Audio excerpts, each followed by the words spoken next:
Saudaraku, Megawati Haryasri mengukir sejarah manis meraih keping medali emas pertama dan terakhirnya di ajang Pekan Olahraga Nasional. PON 2024 menjadi momen fantastis bagi pevoli berjuluk Megatron itu.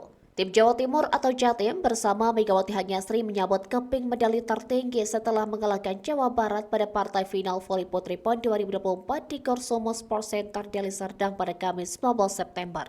Tim voli Jatim membungkam Jabar yang diperkuat oleh Tisha Amalia, Ratri Wulandari hingga Alia Anastasia lewat skor 1-3. Sebagai formasi ini menjadi keping medali emas pertama tim voli Jatim di PON dalam kurun waktu 24 tahun terakhir. Terakhir kali tim voli putri Jawa Timur meraih medali emas dari cabur voli indoor pada PON tahun 2000 saat Surabaya sebagai tuan rumah. Sedangkan bagi tim voli Jawa Barat, skuad asuhan Resko Herlambang gagal menjaga tren medali emas yang diraih pada PON 3 edisi terakhir.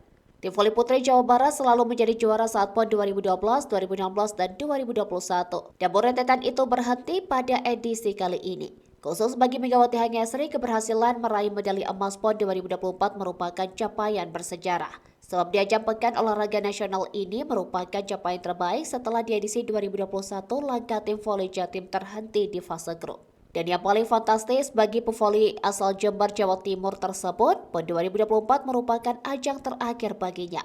Sebab di PON edisi selanjutnya Megawati Haryasri sudah tidak bisa berpartisipasi karena terganjal batasan usia. Saat ini Megatron berusia 24 tahun, sedangkan batasan usia pevoli yang tampil di PON adalah berumur 25 tahun. Seperti yang disampaikan oleh teman Megawati di Timbang Jatim, Rianita Panirwan Hastia, PON 2024 merupakan pencarian medali emas terakhir untuk Megatron. Hasil ini semakin menambah manis catatan Megawati di tahun 2024.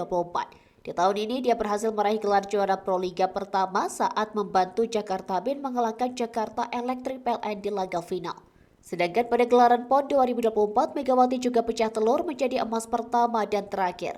Tak salah jika menyebut PON Aceh Sumut menjadi momen manis bersejarah yang tak bisa dilupakan bagi Mega. Setelah sukses ini, Megawati akan kembali bergabung ke Daejeon Chuaja Respat. Rianita membocorkan informasi tanggal kembalinya Megawati ke Korea Selatan. Diketahui pevoli berjuluk Megatron itu berangkat lagi ke negeri Gingseng pada 21 September.